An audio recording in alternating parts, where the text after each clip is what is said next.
сөздері, жылы сөздері ұялады. Оларға біз де сондай шексіз өзіміздің жылы сөздерімізбен ақыл пікірімізді айтып, бізде сондай жаңа ұсыныстарымыз беріп отырамыз. Сондықтан да олардың да бізде көбінесе есімізде болады. Әсіресе ауыр дерт түрмен ауырған науқастарымыз ешқашан да ұмытылмайды, өйткені олардың да жаңағы соларды біз қалай емдеп жаздық, қандай тәсілмен жаздық деген сияқты сондай біздің есімізде әр науқастың бір ерекшелігі бар. Енді осы эфирді пайдаланып, мен өзіміздің қазіргі бүгінгі таңда нөмірі 3-ші қалалық емхананың да артықшылықтарын айтып өткім келеді, өйткені осы облыс көлеміндегі, осы қаламыздағы халықаралық стандарттарға сай негізделген емхананың бірі екенін айта кету керек. Негізделген бірінші категорияға ие болып отырған бүгінгі таңда ерекше, айрықша 60 мыңнан аса халыққа көмек көрсетіп отырған емхана деп айтуға болады. Емхананың жоғарғы деңгейін айтып отырмыз. Сондықтан да бұл бізде 500-ден аса қызметкерлер жұмыс жасаймыз. Соның ішіндегі 120-дан аса дәрігерлер қызмет жасайды. Олардың дәрігерлердің үздік мамандары, үздік дәрігерлер өте көп, жоғары дәрежелі мамандарымыз өте көп. Сараланған, мамандандырылған бөлімдеріміз бар. Бәрі де сол адал еңбегімен халыққа шын жүрегімен қызмет жасап, ешқашанда халықтың ықыласына бөленіп жүрген, ешқашанда біз сол міндетсінетіндей ондай бізде жағдай болмайды. Сондай шын ықыласымызбен халыққа көмек көрсетуге тырысамыз. Енді басы ауырып, балтыры сыздамайтын адам баласы жоқ. Ең алдымен бір жеріміз ауырса, жақын адамымызға емес, дәрігердің көмегіне жүгінеміз. Ал дәрігер дегеніміз бұл жүрегінен мейірім, жүзінен нұр есіп тұратын қайырымды жандар.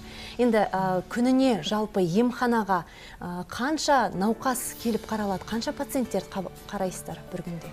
Біздің 3-ші қалалық емханамыз бір күннің ішінде 600-700 науқасқа өзіміз тікелей ақыл кеңесімізді беріп отырамыз. Біздің емханада балалар бөлімі,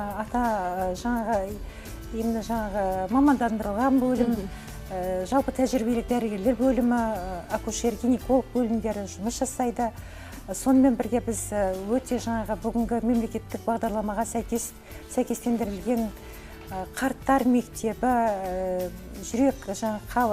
жүрек тамыры ауруларының алдын алу мектебі, артериялық гипертония мектебі, инсультқа жеткізбейтін инсульттың алдын алу мектебі, демікпе мектебі деген сияқты мектептер өте жұмыс жасайды.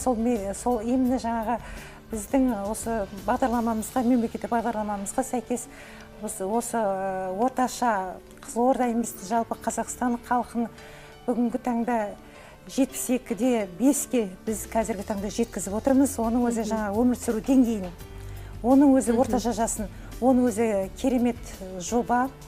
Ал келесі 2019 жылдары біз 73 жасқа жетсеміз деген ниеттеміз.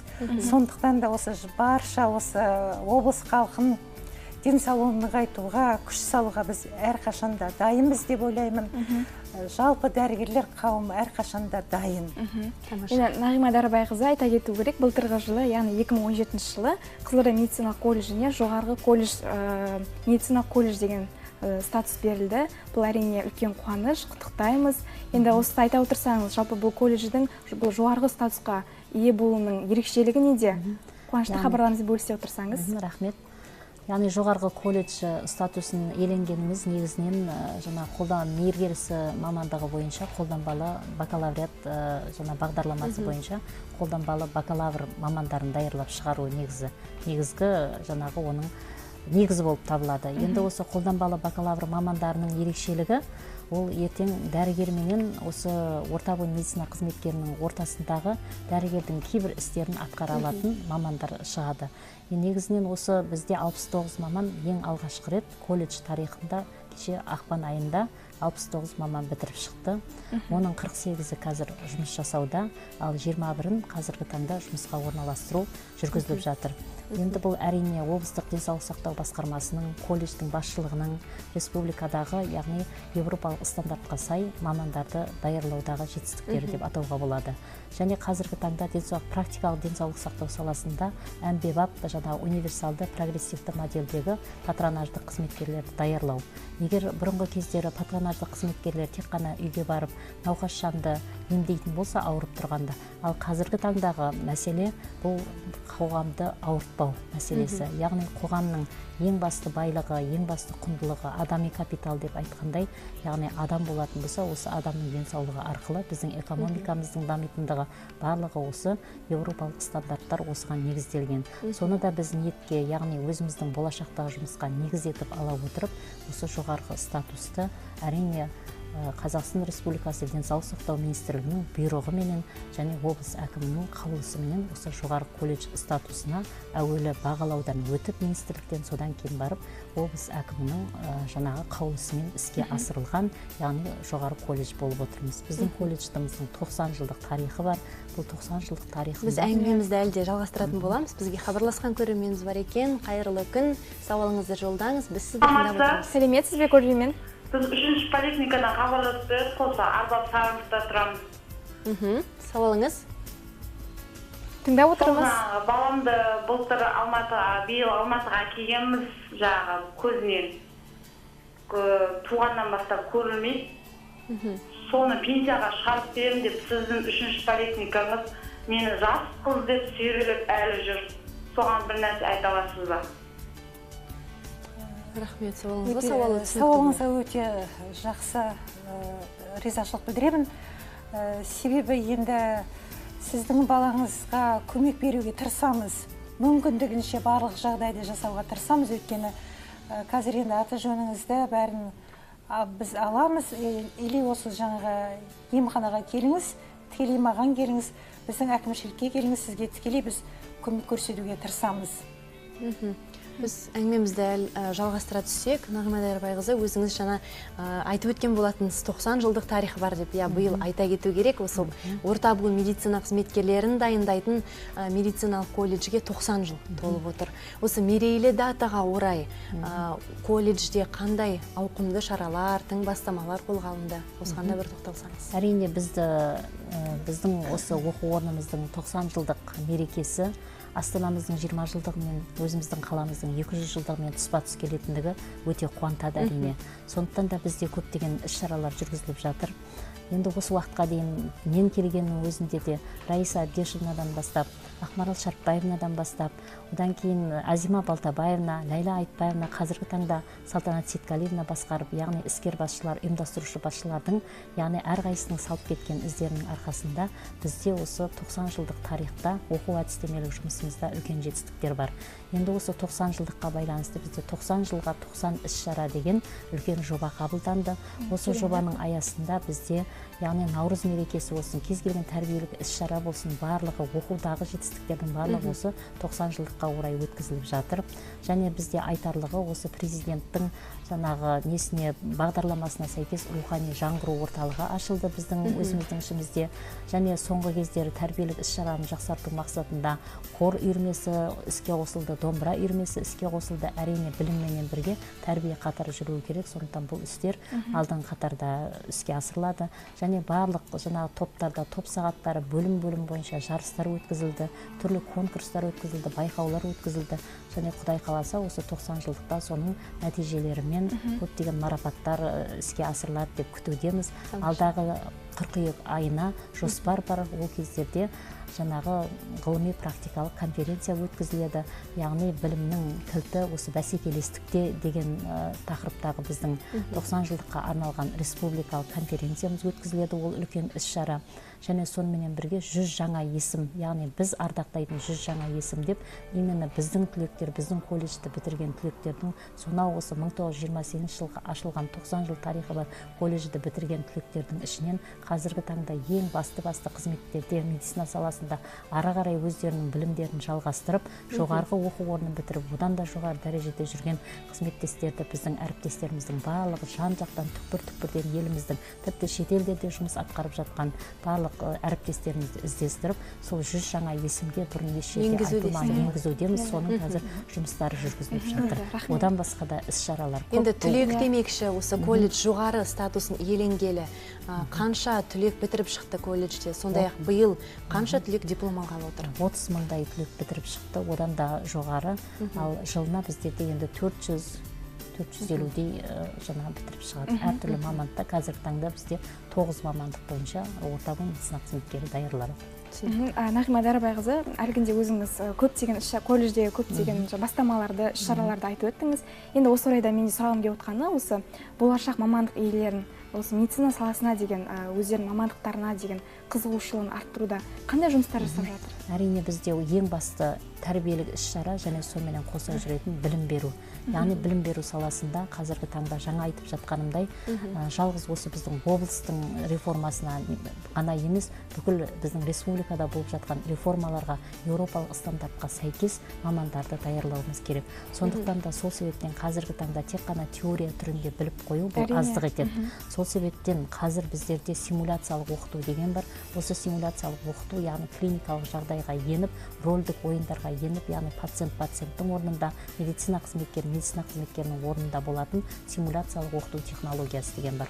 Осы симуляциялық оқыту технологиясы арнайы өздігінше болсын деп, қазіргі таңда бөлек ғимаратқа көшіріліп, біздерде осы жұмыстар жүргізіліп жатыр.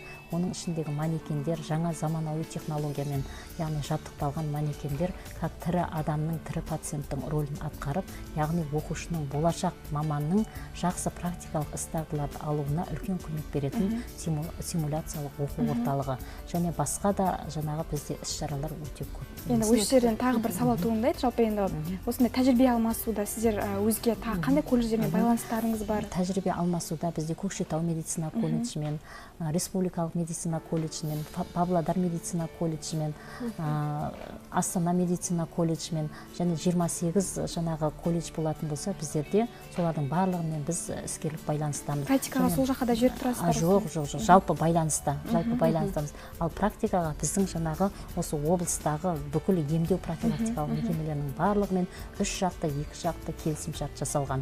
Сол келісімшарттың арқасында біздерде қазіргі таңда облыстағы қала орталығында орналасқан студенттер өздерінің практикаларын қалалық емдеу мекемелерінде өткізетін болса, ал аудандардан келгендер сол аудандық ауруханаларда өздерінің сала бойынша, яғни практикаларын өткізеді. Сондықтан бізде үнемі дуалды оқыту жүргізіледі. Яғни ол дуалды оқытудың негізі теория мен практиканы ұштастырып жүреді. Күнделікті жүреді ол. Бүгін теорияны өтіп жатсақ, түстен кейін практикаға барамыз бізде. Енді медицина қызметкері үшін маңыздысы марапат емес. Ол өзінің науқасының, пациентінің дертінен дем арада сауығып кетуі. Дегенмен де енді бұл салада өздеріңіздің біршама жылдар еңбек етіп, тер төктіңіздер, жеткен жетістіктеріңіз де аз емес шығар. Осыған да бір тоқтала отырсаңыздар, Айым Мырзаханқызы. Жеткен жетістікті айтуға бізден дәрігерлер қауымы ұяламыз. Өйткені әрбір жазылған науқасымыздың біз үшін айтқан бізге ыстық ықыласы, рахметі біз үшін зор жеткен жетістік деп ойлаймын. Әрбір дәрігер үшін солай. Әрине. Сондықтан да оған мен айтпай-ақ қояйын. Бірақ еңбегіміз еленіп жатыр. Жаңағы денсаулық сақтау саласының үздігі деген атаққа ие болып жатырмыз. Марапаттарымыз да олар бәрі жеткілікті, бірақ бәрі де шын айтып келгенде науқастың өзінің шын жүрегінен айтқан ықыласы, рахметі, ризашылығы. Содан асқан бізде бақыт та жоқ. Содан асқан бізде бақыт та жоқ. Жалпы енді дәрігер мамандығына сызат түсірмейтін, нағыз Гиппократ антына адалдық таныта білетін ақ халатты абзал жандар қандай болмақ керек? Ақ халатты абзал жандар әрине ол өз жүрегімен қалап келу керек ол мамандыққа, шын сүйіп, мамандықты сүйіп келу керек деп ойлаймын. Өйткені өзінің сондай жаңағы білімі де, өзінің жүрегі де кең болу керек, өте жомарт болу керек бір жағынан. Әртүрлі қасиетке ие маман болу керек деп ойлаймын. Өйткені дәрігер болу оңай емес. Әрине. Ол жаңағы әрбір адамға, әрбір науқасқа өзінің бүкіл ішкі энергиясын да беріп отырады. Өзінің жаңағы барлық білімін сол науқастың әрбір дертін жазуға үлесін қосу үшін олар өте зор қасиетке ие болуға керек деп ойлаймын. Енді осы орайлы сәтті пайдалана отырып, өздеріңіздің әріптестеріңізді, сырбойлық барша медицина қызметкерлерін бүгінгі мерейлі мерекелеріңізбен құттықтасаңыздар болады.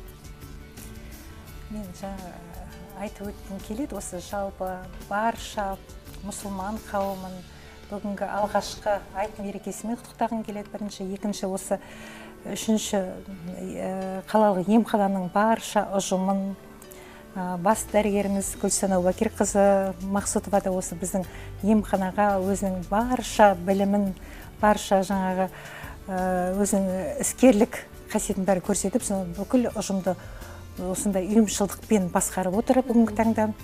Сондықтан да осындай дәрежеге жеттік. Бүкіл халықтың алғысы да шексіз. Сондықтан да біз жаңағы айтып өттім ғой, жаңағы біздің бөлімдеріміз өте көп деп. Сол жаңағы бөлімдердің тағы да бір бөліміміз хирургиялық бөлім. Бүгінгі таңда жаңағы